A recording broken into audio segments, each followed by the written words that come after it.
बिस्मिल्लाहिर्रहमानिर्रहीम, अस्सलाम वालेकुम बच्चों। आज की क्लास में हमने चैप्टर नंबर 15 के कुछ इंपॉर्टेंट एमसीक्यू डिस्कस करने हैं। हमारा फर्स्ट क्वेश्चन है the phase difference between V and I of an AC through resistor is. यहाँ V से मुराद वोल्टेज और I से मुराद करंट है, यानी AC थ्रू रजिस्टर के अंदर करंट और वोल्टेज के दरमियान में फेज डिफरेंस कितना होता है।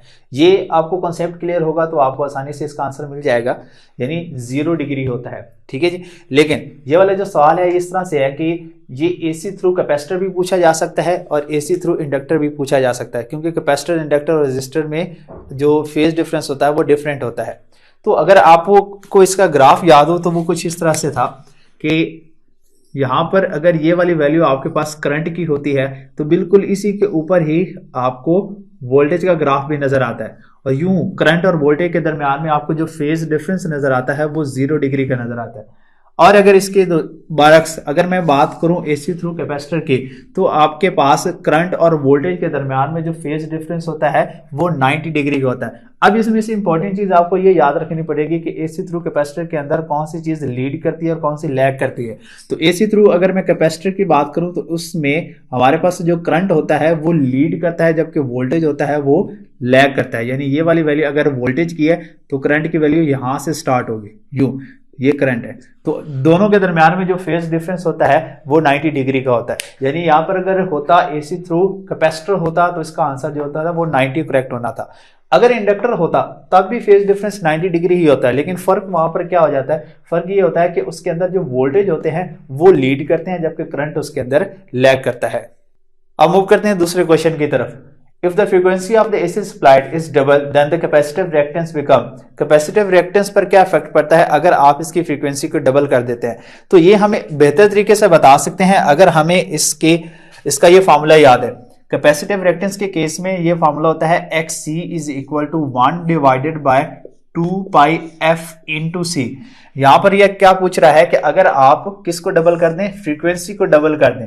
तो फ्रीक्वेंसी को जब हम डबल करेंगे तो ये बन जाएगा 1 डिवाइडेड बाय 2 पाई। यहां अब की बार F नहीं आएगा बल्कि क्या आ जाएगा, 2F आ जाएगा, और साथ में C। अगर इस 2 को बिल्कुल स्टार्टिंग में लेकर आए तो ये बन जाएगा 1 बाय 2 इंटू, अब मैं ब्रैकेट के अंदर रिमेनिंग टर्म लिखूंगा 2 pi into F into C।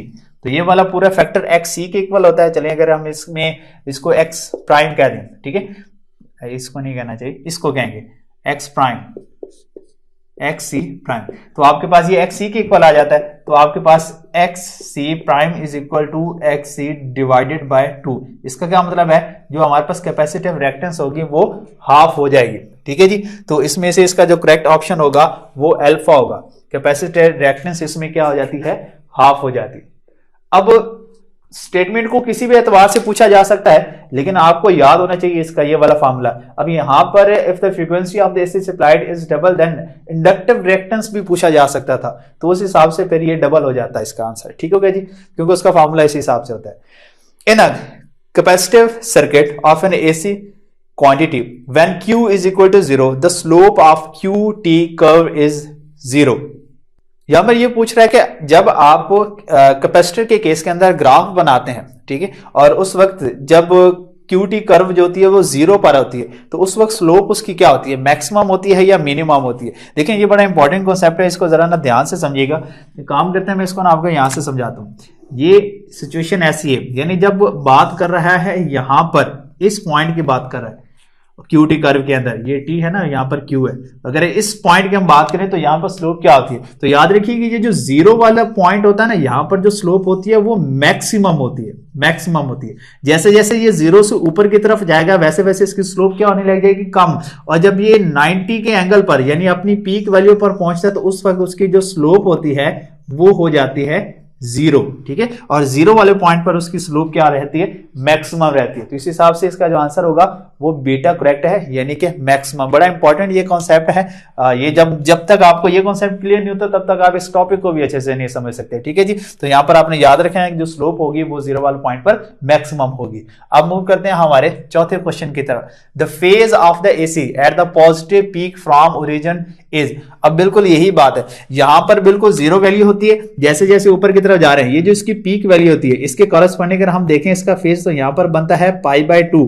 ये वाला जो पॉइंट होता है यहां पर बनता है पाई, फिर इस पॉइंट पर ये बनता है 2 पाई बाय 3 और ये वाला जो पॉइंट होता है ये 2 पाई होता है। अब ये क्या कह रहा है, phase of the AC at the positive peak, तो ये पॉजिटिव पीक है तो ये नेगेटिव पीक है, तो पॉजिटिव पीक पर जब हम एंगल देखते हैं तो कितना बनता है π/2। अब π/2 तो मैंने रेडियन में लिखा है ना, तो डिग्री के अंदर ये किसके इक्वल आता है, 90 डिग्री के इक्वल आता है। तो इस हिसाब से हमारा जो करेक्ट ऑप्शन होगा इसमें वो होगा π/2, ठीक है, क्योंकि मैंने डायग्राम को नीचे बना दिया था तो यहीं पर मैंने आपको एक्सप्लेन कर दिया। Next question, the unit of the LC is, तो अब हम प्रूव करते हैं कि ये LC का जो यूनिट होता है इसमें से किसके इक्वल आता है। तो इसमें 2-3 तरह से आप इसको सॉल्व कर सकते हैं। पहले तो आप देखें ना, यहां पर L और C से मुराद क्या है, देखें L शो करता है किसको जी, इंडक्टेंस को शो करता है, ठीक है, इसका यूनिट आपको पता होना चाहिए। उसके बाद है जी C है कैपेसिटेंस ऑफ कैपेसिटर, और ये भी आपको पता होनी चाहिए। चलिए लिख लेते हैं। अब कल वाली क्लास में हमने इंडक्टर का यूनिट लिखा था, वो होता है वोल्ट सेकेंड पर एम्पेयर, जबकि इस केस में देखें इसका फॉर्मूला क्या होता है, Q is equal to CV, और अगर आप C को कैलकुलेट करना चाहते हैं तो Q/V बनेगा। Q से क्या मुराद होगा जी, चार्ज यानी कि कूलम, डिवाइडेड बाय V से मुराद क्या होगा, वोल्ट, ठीक है। तो ये रहा इसका यूनिट रहा। अब इससे नेक्स्ट हम इन दोनों को मल्टीप्लाई करके लिखेंगे, तो देखें ये क्या बन जाता है जी, square root LC is equal to, मैं काम करता हूं इसकी पूरी स्पेलिंग लिखता हूं, ये लिखा हुआ है volt into second into ampere, ठीक है, लेकिन ये एम्पेयर पर एम्पेयर है तो इसको नीचे लिख लेते हैं, तो ये बन जाएगा पर एम्पेयर। इससे नेक्स्ट साथ मल्टीप्लाई हो रहा है C के ऊपर क्या आ रहा है, कूलम डिवाइडेड बाय नीचे क्या आएगा जी, वोल्ट। अब इसके ऊपर स्क्वायर रूट है तो आप क्या लगा दें, स्क्वायर रूट। अब अगली चीज समझिएगा, यहां से ये वोल्ट इस वोल्ट के साथ कैंसिल हो जाता है। अब आपने इस एम्पेयर को सॉल्व करना है। देखिए जी, यहां पर हमारे पास करंट किसके इक्वल होता है, current is equal to Q/T, ऐसे होता है ना, और एम्पेयर करंट का यूनिट होता है। अब Q से मुराद क्या होता है, चार्ज का यूनिट क्या होगा, कूलम होगा, ठीक है, और टाइम के यूनिट क्या होगा जी, सेकंड। यानी अब हम एम्पेयर की जगह पर क्या लिखेंगे, कूलम पर सेकंड लिखेंगे।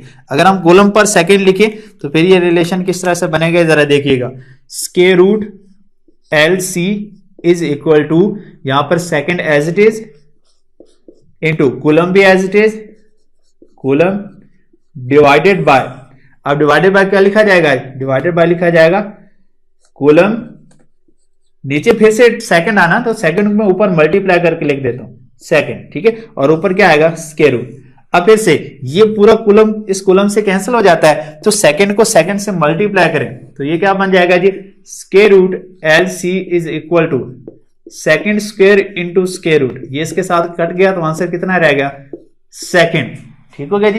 तो अगर आंसर सेकंड आ रहा है इसका मतलब है इसमें से जो करेक्ट ऑप्शन हमारे पास है वो अल्फा है। इसके अलावा आप ये भी देख सकते हैं कि ये फैक्टर है किसके लिए, ये रेजोनेंस के केस में हमने पढ़ा हुआ है ना, तो रेजोनेंस के केस से हमें ये मालूम है कि ये जो फ्रीक्वेंसी f है ये किसके इक्वल होती है, 1 divided by 2 pi into LC के इक्वल होती है, ठीक है जी। अब ये जो फैक्टर है इसका तो कोई यूनिट होता नहीं, इसका मतलब 1 ओवर स्क्वायर रूट LC किसके इक्वल है, फ्रीक्वेंसी के इक्वल है। अब फ्रीक्वेंसी का यूनिट क्या होता है, फ्रीक्वेंसी का यूनिट होता है पर सेकंड। अब क्योंकि मैंने इसका रेसिप्रोकल पूछा हुआ है, यानी डायरेक्टली लिख देता हूं कि 1 ओवर स्क्वायर रूट LC किसके इक्वल आ जाता है, ये होता है पर सेकंड के। अगर मैं स्क्वायर रूट LC पूछूं तो इसका रेसिप्रोकल आ जाएगा, अगर इसका रेसिप्रोकल आएगा तो फिर इसका भी तो रेसिप्रोकल नहीं बन जाएगा, तो डायरेक्टली हमें पता चल जाता है ये सेकंड के इक्वल है। तो दोनों में से जो आपको ज्यादा इजी लगता है आप इसको सॉल्व कर सकते हैं, क्योंकि बाद का ये डायरेक्ट शॉर्ट क्वेश्चन में भी आ जाता है यहाँ पर, क्योंकि मैंने एमसीक्यूज में पूछा हुआ है, ठीक है। तो इस हिसाब से अल्फा इसमें करेक्ट ऑप्शन है। अब यही कॉन्सेप्ट मैंने यहाँ पर रिवाइज किया।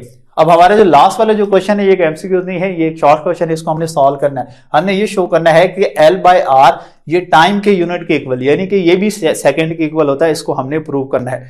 तो फिर से पहले तो आपको L का यूनिट पता होना चाहिए। Again L is equal two volt second per ampere, और R किसके इक्वल होता है, R is equal to V/I। अब V से मुराद होगा वोल्ट, ठीक है जी, जबकि I से मुराद होगा क्या, करंट। करंट का यूनिट क्या होता है, एम्पेयर। अब इसको ऐसे लिखे, अभी क्योंकि डिवाइड हो रहे हैं तो दोनों को डिवाइड करके लिखे। अब volt second per ampere divided by, ये बन जाएगा वोल्ट पर एम्पेयर। अब इसमें से ये वोल्ट कैंसिल हो जाता है और पर एम्पेयर भी कैंसिल हो जाता है, तो पीछे रिमेनिंग टर्म कौन सी रह जाती है, सेकंड, जो कि किसका यूनिट होता है, टाइम का यूनिट होता है। ठीक है जी, ये कुछ इंपॉर्टेंट यूनिट की कन्वर्जन थी, बहुत ज्यादा इंपॉर्टेंट, जो पेपर में अक्सर पूछते हैं। ये कुछ इंपॉर्टेंट एमसीक्यूज थे। इस तरह से इन्हीं कॉन्सेप्ट के ऊपर बहुत सारे क्वेश्चन बनाए जा सकते हैं, लेकिन आपको याद तभी होंगे जब आप इनको सीरियस होकर याद करेंगे, और साथ में इसके फार्मूलाज और यूनिट आपको बहुत अच्छे से याद होने चाहिए। तभी जो फैक्टर हम कहते हैं कि डबल कर दिया, हाफ कर दिया, इस तरह के जितने भी क्वेश्चन होते हैं वो जब तक आपको फार्मूला याद नहीं होता वो याद नहीं होते। ठीक है जी, इनकी आप अच्छे से तैयारी कीजिएगा। अपना बहुत सारा ख्याल रखिएगा। अल्लाह हाफिज।